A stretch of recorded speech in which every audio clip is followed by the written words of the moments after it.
But the message title today is called Nourish to Flourish. Nourish to Flourish. I thought that was catchy, but I'll explain what I mean by it. I know how much you guys love sports analogies in this church, so you guys know what a rookie is, right? Who knows what a rookie is? Everybody knows what a rookie is?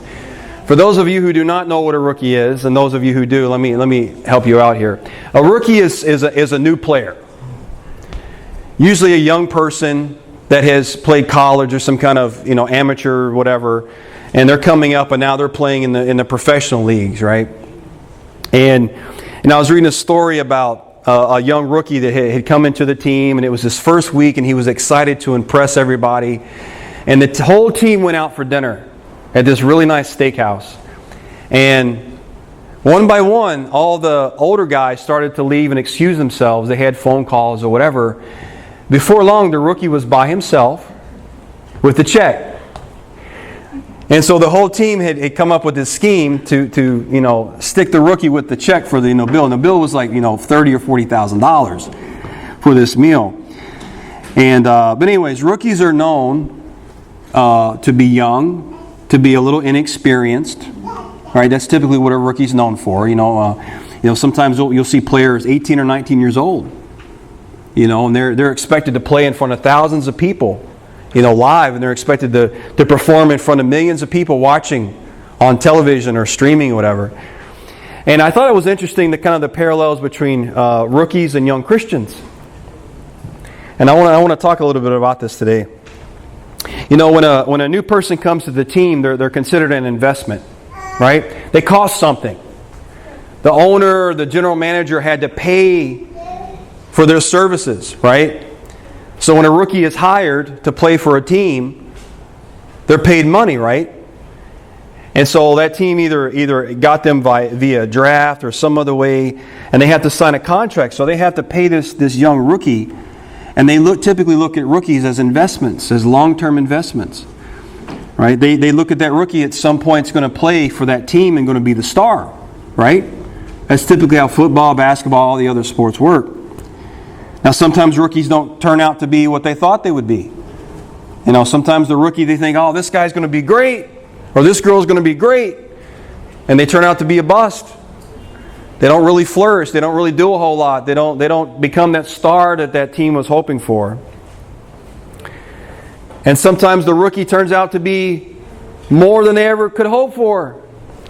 I've seen players before. We had this last year at our mission academy. We had a couple of freshmen that we brought up from intermediate to play on our varsity team because we didn't have enough people. We didn't have enough players. Now these young guys are used to playing against 7th and 8th and 9th graders. And now we bring them up and we're expecting them to play against nearly grown men. And you know what? You know who some of our best players were? Those young guys. Those young guys, they stepped up, and we went to PUC for our tournament. They didn't act young at all. They acted like they were seasoned veterans. They turned out way better than we could ever hope. Now, I told them this year I expect more out of them, right? And this year they're sophomores. But occasionally you'll get rookies that exceed all expectations, and they end up being the star of the team. But there's something that's common to all success and all failures. It's always based upon their teammates and how well or how poorly their teammates nourish them, mentor them, treat them, right? If you get a rookie that comes in and they're not treated well, they don't have anybody to look up to and kind of show them how things are done and kind of show them the ropes, then they're going to struggle. If you have a young person that comes into this professional team and they have a really good mentor and a really good support infrastructure, and they're allowed to make mistakes and they're allowed to learn at their own pace, and then they flourish. You guys are probably already understanding where I'm getting with this, but if you would turn with me to Matthew chapter 13. Matthew chapter 13. And this is what I want to talk about today, about teammates. Because if you have an environment which you can succeed, a lot of people will succeed. But if you have an environment where you have to overcome not only the sport or the thing that you're doing, you also have to overcome the people around you. It makes it tougher, right? So if you would turn to me in Matthew 13, starting with verse 3, just say amen when you're there. Amen. It says, Then he spoke many things to them in parables, saying, Behold, a sower went out to sow. And as he sowed, some seed fell by the wayside, and the birds came and devoured them. Some fell on stony places, where they did not have much earth, and they immediately sprang up because they had no depth of earth. But when the sun was up, they were scorched, and because they had no root, they withered away. And some fell among thorns, and the thorns sprang up and choked them.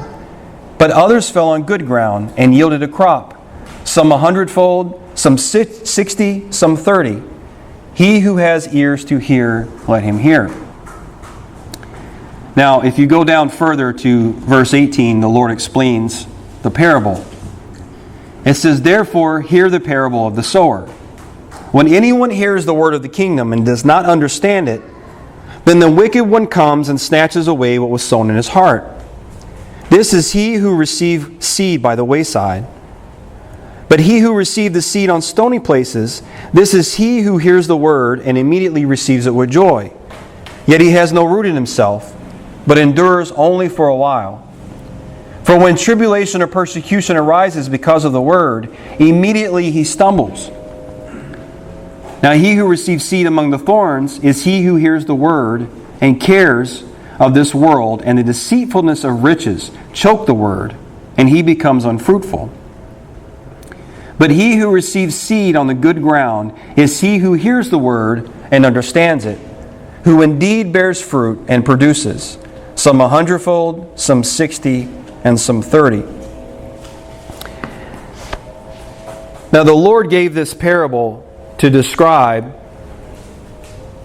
different scenarios, what happens when someone's introduced to the gospel. Right?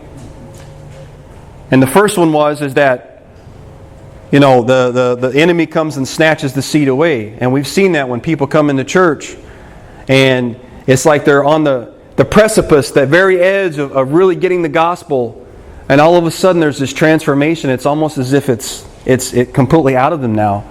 And they go back into the world and they're worse off than they were before. I've seen this happen with people.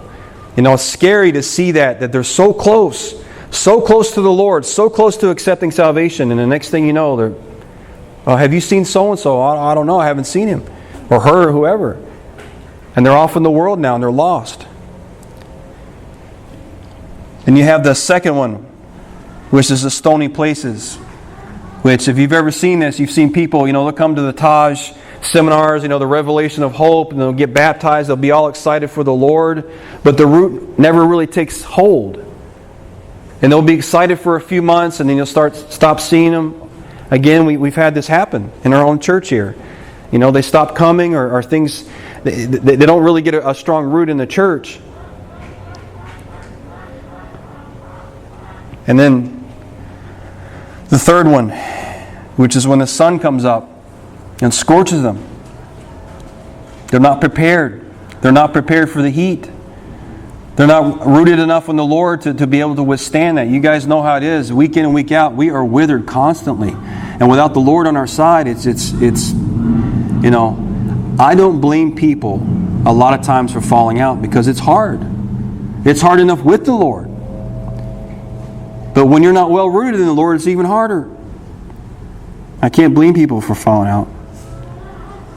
But then the fourth one, when it talks about the others that fell on good ground and got a good root. For someone who grew up on a farm, I can't grow anything. I can't. You can give me a plant that should be idiot-proof, and I will find a way for it to die. I don't have a green thumb. I just don't. You put me in a data center, I can fix computers, I can fix servers, I can plug stuff in. But when it comes to plants, that's just not my talent. So I know what it's like to lose a plant for whatever reason. But the fact is that the very last one, when it has good ground and good soil and a good root, he talks about the 30-fold increase, the 100-fold increase. It exceeds all expectations, or he or she exceeds all those expectations.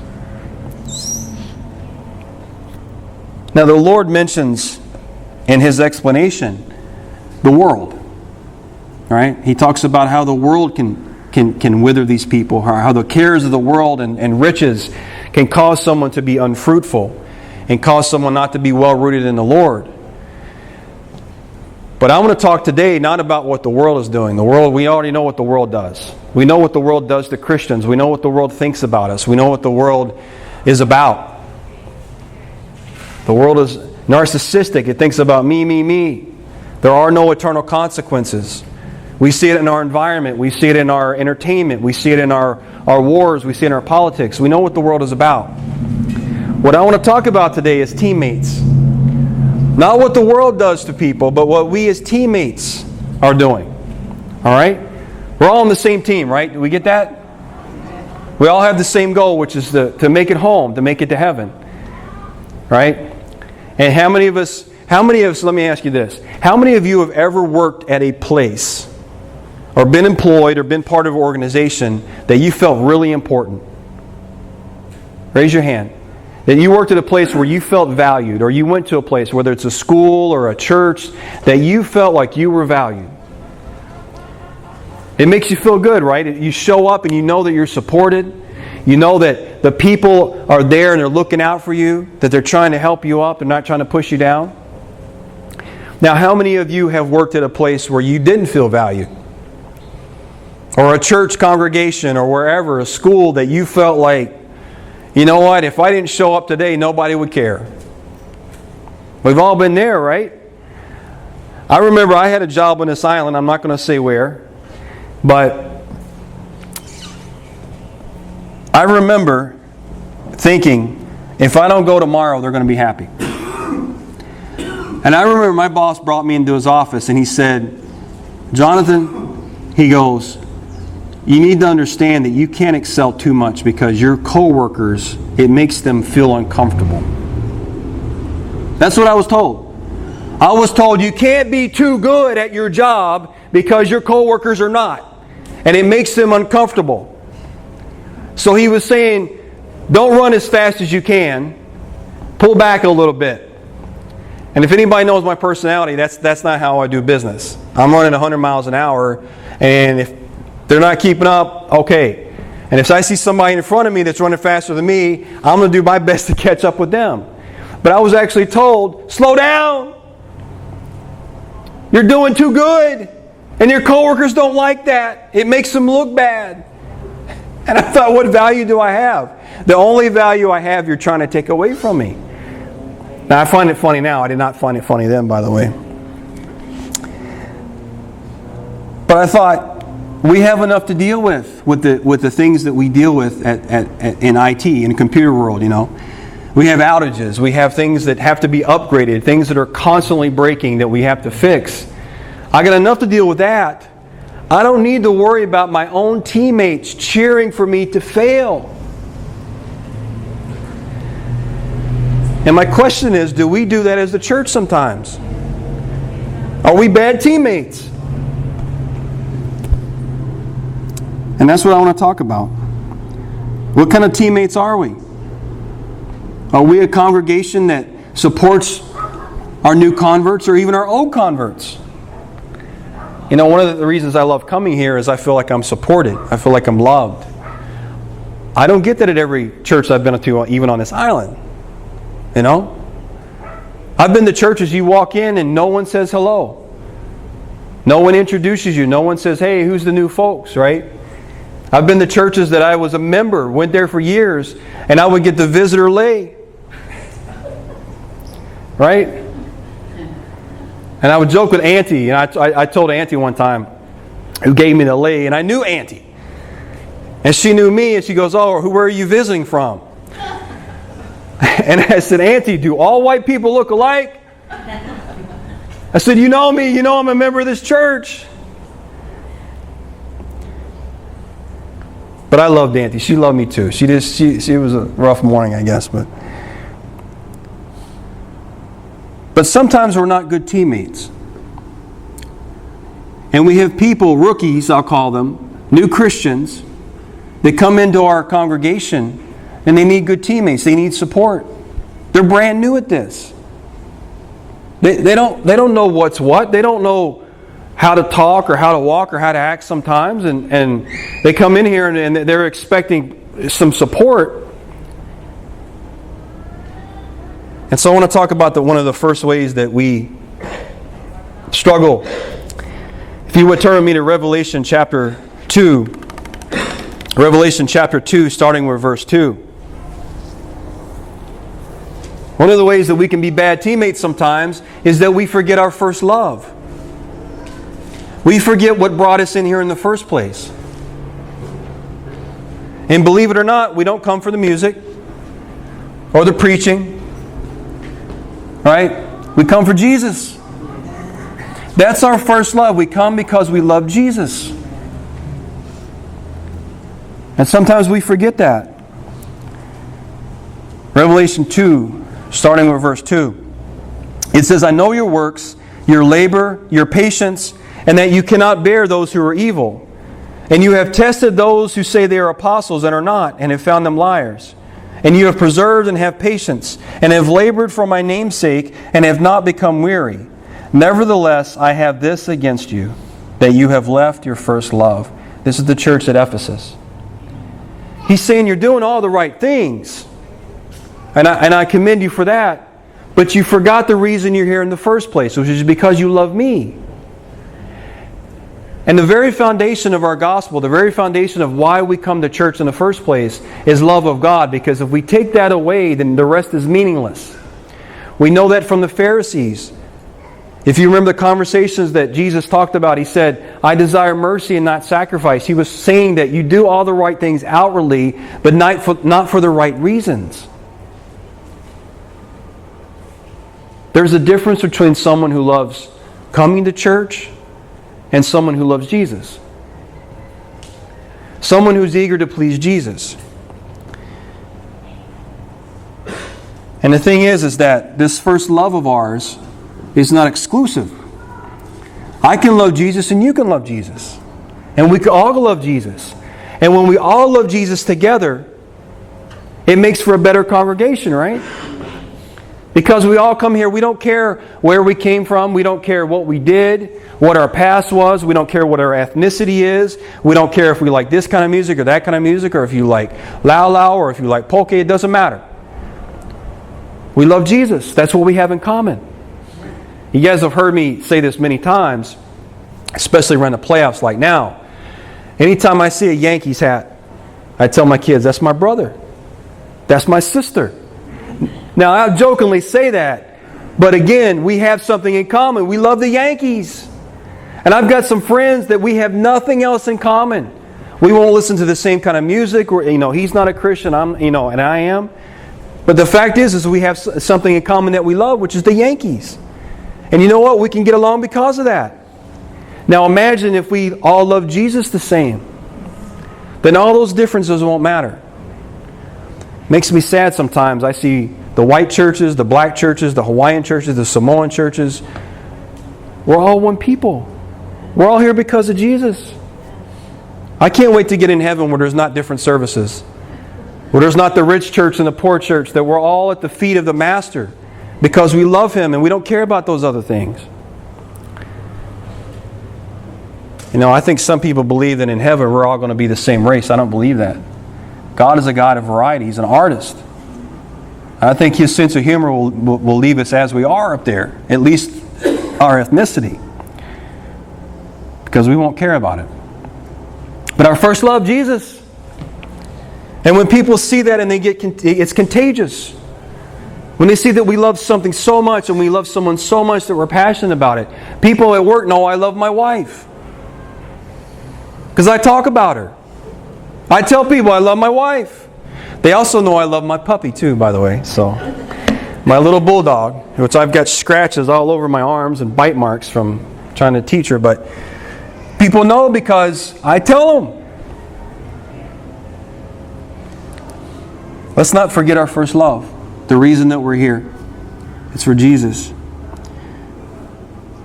The second way sometimes we fail as teammates is we forget where we came from. You know, some of us have maybe been so far removed from our sinful life that we forget that we used to live the sinful life. I find myself doing this sometimes. You know, I'll look at some young person and think, what are they doing? They're idiots. And then the Lord reminds me, you were that idiot too. In fact, you were more of an idiot because you knew better. You grew up in a church that talked, or a house that talked about Jesus. And then I have a little compassion on that brother or sister because I realized that I was in a place once the same as they are. And that my job is not to point, to find their fault. It's to help them as I was helped to get out of it. Ephesians chapter 2, starting with verse 1. This is reminding us where we came from. Ephesians chapter 2, verse 1. I think sometimes it's inherent to human beings to forget. That's why God had to establish the Sabbath, a weekly reminder. Can you imagine if we didn't do it every week? We'd forget it. That's why He said, remember the Sabbath. Ephesians 2, starting with verse 1.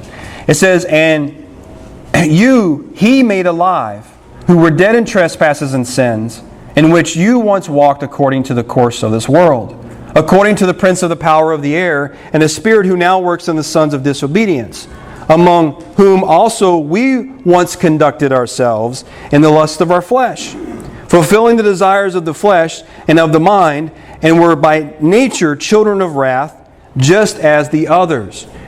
Now Paul is saying, we were once like that. We once thought like that. We behaved like that. So you get a young brother or young sister that comes in here that's struggling to know Jesus. And we act as if we never had that struggle. We do.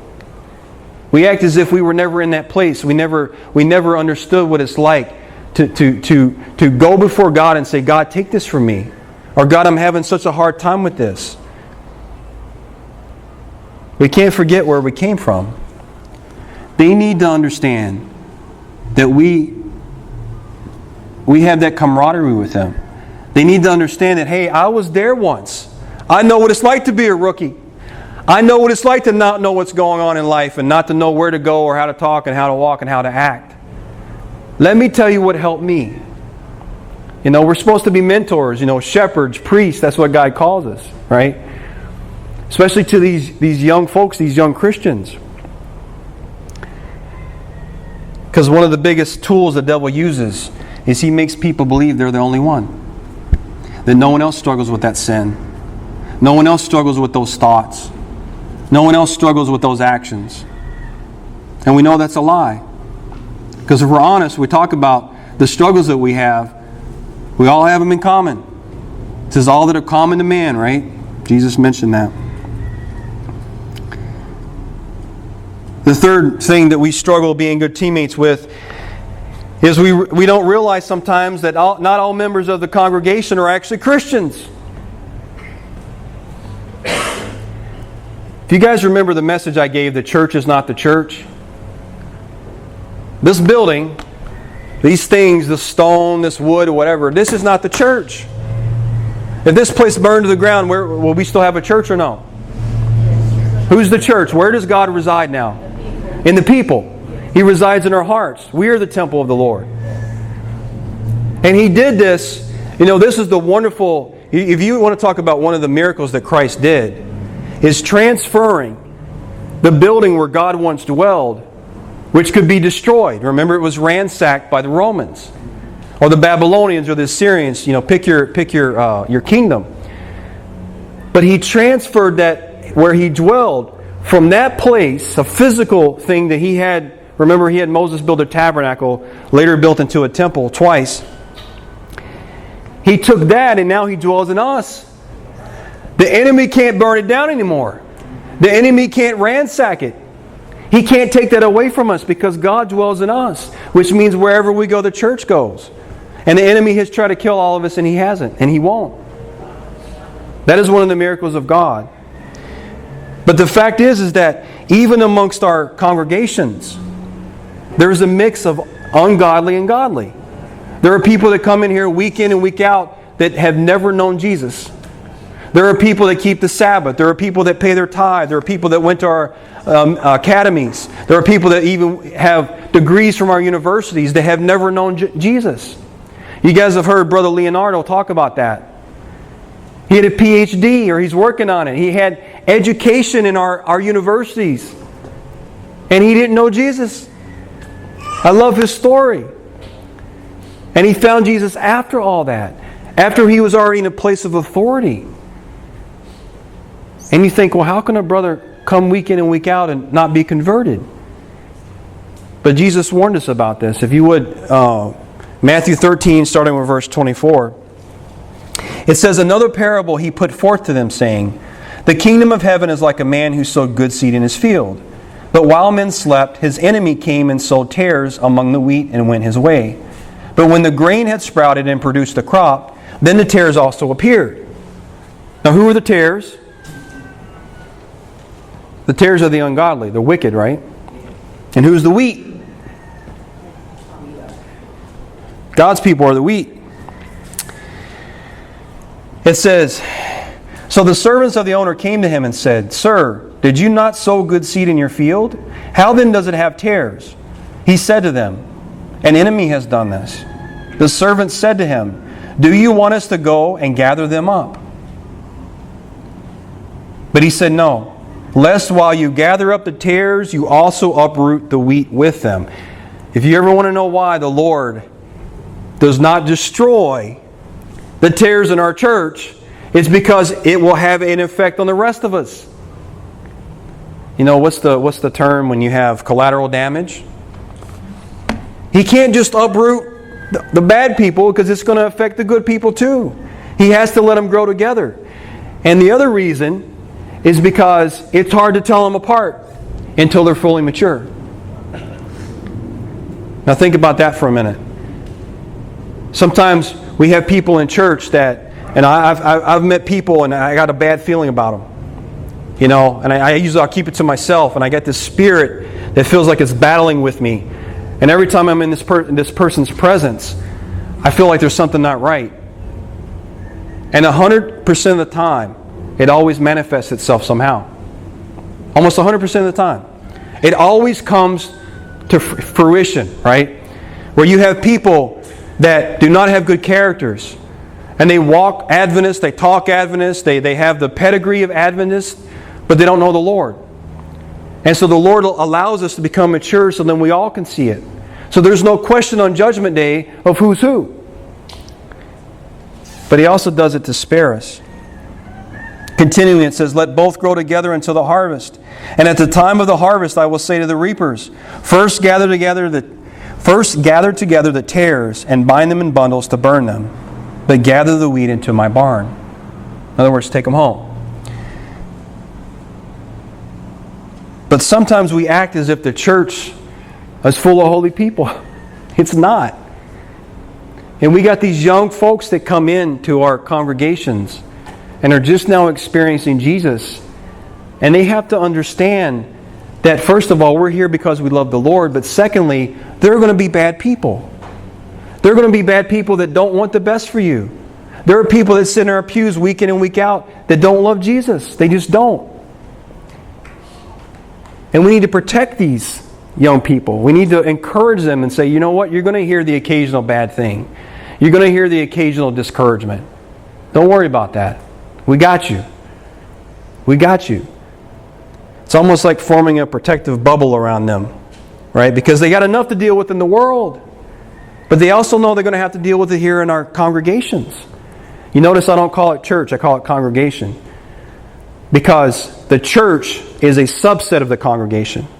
In other words, those who love the Lord are part of the church. Just because you're on the books doesn't mean you're part of the church. Just because you have a membership here at Howella doesn't mean you're part of the church. Just because you pay your tithe faithfully and come on the Sabbath does not mean you're part of the church. Do you love Jesus? Have you accepted Christ? Do you do the things that He asks you to do? That's part of the church. The fourth thing is this, is sometimes we add burdens to people that took us years to learn to carry. You guys ever guilty of that? I do this with my kids all the time. I expect them to have the maturity at 15, 16, 17 that I have at 45, and sometimes don't still have at 45. Sometimes I expect them to carry burdens that I'm still not able to carry. Matthew 23:4 says this, "For they bind heavy burdens hard to bear, and lay them on men's shoulders, but they themselves will not move them with one of their fingers." They say hindsight's 20/20, right? But when someone comes into our congregation and they've accepted the Lord, sometimes, again, we forget where we came from. And we forget how long Christ had to work with us to get us to a certain place in a certain area. Some people are super mature in some areas and real immature in other areas. I think that's one of the reasons God put me together with my wife, is because I'm mature in some areas and she's mature in some areas, and usually they're not the same, thankfully. But I tell her all the time, I said that the cool thing about being a guy is your maturity level never changes. What you think is funny at 7 and 12 is still funny at 50. That's what I like about being a guy. You see, women mature, they don't do the things little girls do anymore. But if you notice, guys will do that. But the fact is that our maturity was bought at a price. How many years of struggling, how many prayers did it take for us to be able to carry that burden? And we look at this young brother or sister and we expect them from the get-go to carry it. They haven't even flexed their muscles yet. They haven't hit the gym like we had, through pain and suffering and prayer, right? So we can't add burdens to them that took years of maturity for us to learn to deal with. The next thing is this, and you guys don't have to turn to the scripture, but it's not realizing that people struggle with different things. Like I said, I'm mature maybe in some areas and super immature in other areas. And sometimes we look at people and we think, oh, you should be mature in all areas. But that's not the case. Each of us carries our own baggage. Each of us carries our own pain. There are some things that I've struggled with since I was little. There's some things that I've never really struggled with that my wife struggles with. My wife is a pastor's kid, and she dealt with a whole different set of issues than I had to deal with. I went out into the world and was a wild heathen, and she stayed in the church, but the microscope was on her because she was the daughter of a pastor. So there's things that she struggles with that I don't struggle with, and sometimes I get frustrated with her and I think, why don't you understand this? And she's looking at me saying the same thing. Why doesn't he understand this? It's because we haven't come to the same level of maturity in different areas. But that's the beautiful part about being part of the church, is that we have people, different parts of the body that have maturity in those areas that can help. They can go to their brother or sister and say, here, let me help you with this. Don't get discouraged. I tell people, I didn't truly find the Lord until my mid-30s. And my kids think I never get it together. My daughter told me this. She goes, I don't think I'll ever get it together. I said, you're 15. I said, it took me another 20 years. I said, I pray it doesn't take you that long, but it could. Some people it takes longer. But Matthew chapter 7, 3 and 5 says this, and why do you look at the speck in your brother's eye, but do not consider the plank in your own eye? Or how can you say to your brother, let me remove the speck from your eye, and look, a plank is down in your own eye? Hypocrite! First remove the plank from your own eye, and then you will see clearly to remove the speck from your brother's eye. It's funny, we usually stop at the remove this plank from your own eye. Christ is not saying here, don't help your brother out. What he's saying is, address the issues that I need you to address. Then you can help your brother remove the speck. I hear this preached all the time as if we're never to help them remove the speck. No, it's saying put your house in order and live righteously. Then you will have the discernment to be able to help your brother out. Right now you can't because you've got something so obvious you need to take care of it.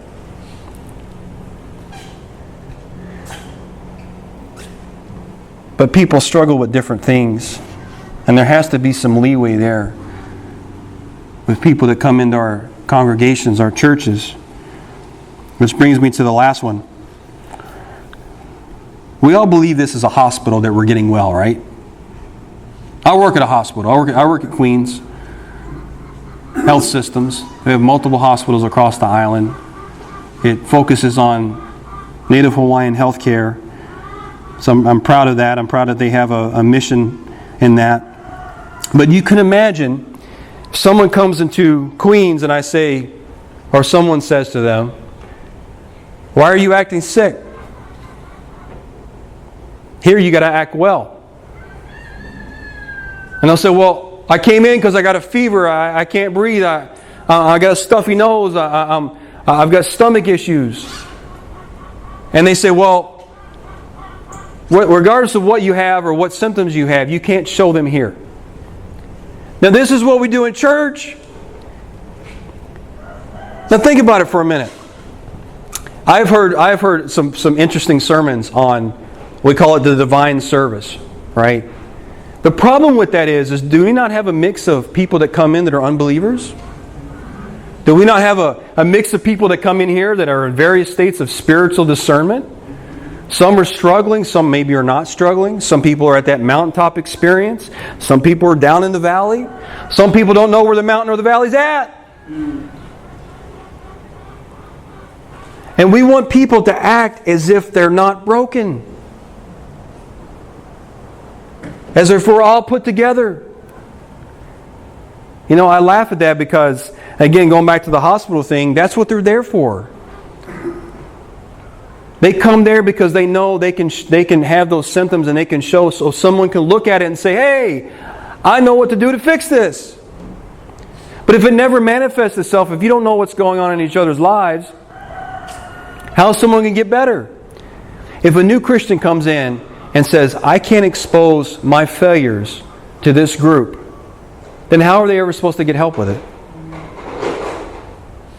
You know, we get mad sometimes and we say, "Well, why is this person dressed this way?" Or "Why do they come hungover?"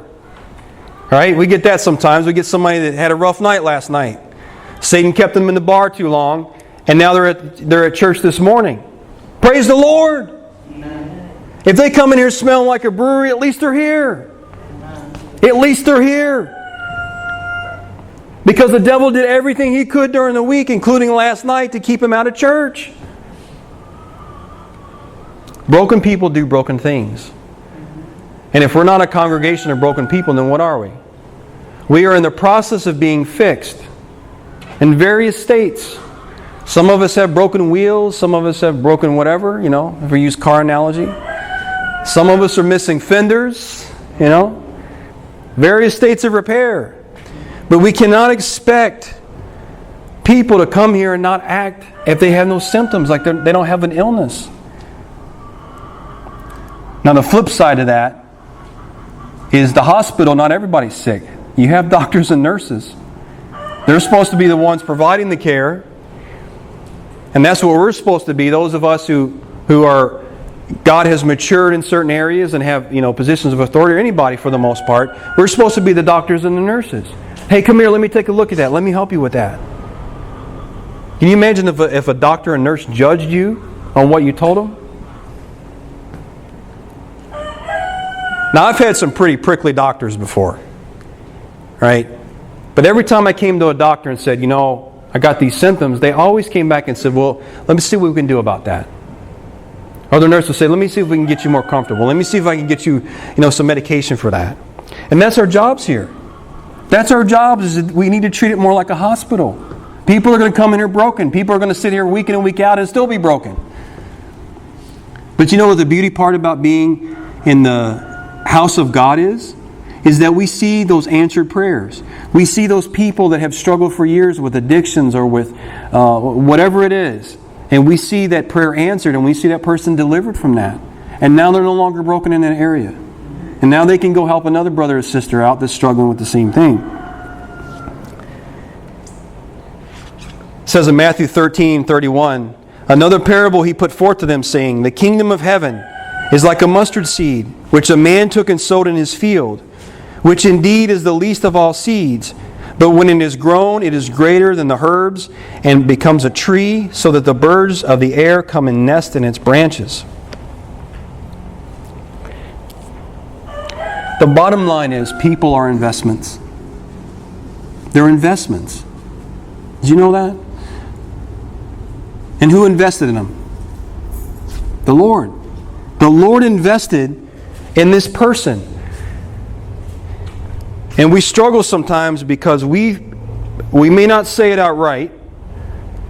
You know, if you get teammates, or even within a job scenario, you have different people of different echelons. Right? The superstar gets paid this much. You know, the tier 2 or 3 guy, he's a little bit lower. Then you got the bottom tier, which is the minimum. Right? You have all these. Is the church meant to be that way? Did the Lord pay a different price for different people? He paid the same price. He paid the same price for the dirty, rotten sinner that's been a sinner his whole life for 70 years and just now has found Christ before he passes, as he does that 12-year-old that accepts Christ at Camp Waianae, that will spend the rest of their life serving the Lord. He paid the same for both. Galatians 3:28-29 says, "There is neither Jew nor Greek, there is neither slave nor free, there is neither male nor female, for you are all one in Christ Jesus. And if you are Christ, then you are Abraham's seed and heirs according to the promise." So not only did He pay the same, but you get the same reward. So there is no echelons. There is no, we make certain people to be better than others. We think that, the pastor might be higher than the deacon, whatever. No, it's not meant like that. And if somebody comes into our church, our congregation, and they're brought in and they're treated like a friend and an equal, and they see their worth, not only to Jesus but to us, that makes a big difference. If they come in and we treat them like we would a new employee, like, you don't know anything yet, you're not important enough to have a voice, versus, we value you. We want to hear what you think. We want to hear what you struggle with. We want to hear where your pain is. Where can we help you? Where can we support you? Now, which would you rather be part of? Would you rather be part of the team that builds you up, or part of the team that breaks you down? Who says the first? First, that's right. So, I'll close with this. God gave us the church to be good teammates. He gave us the church. He gave us fellowship to lift each other up, to build each other up, and to value each other. And my ask is this. If we go before the Lord and say, Lord, let us see the value of each person. Not to us, not what we see in them or we don't see in them. Let us see the value you have placed in them, so that we may treat them accordingly. Dear Heavenly Father, thank you for that. Even though we have disparaged and acted the way we have in our lives, that you still find worth in us, that you paid an infinite price for us, and that you allow us the privilege of being your ambassadors. And I would just ask that you help us to lift up those brothers and sisters, not only new converts, but folks in our congregations, that we be loving and kind, and that we build them up so that we all may go home together. In your name we pray. Amen.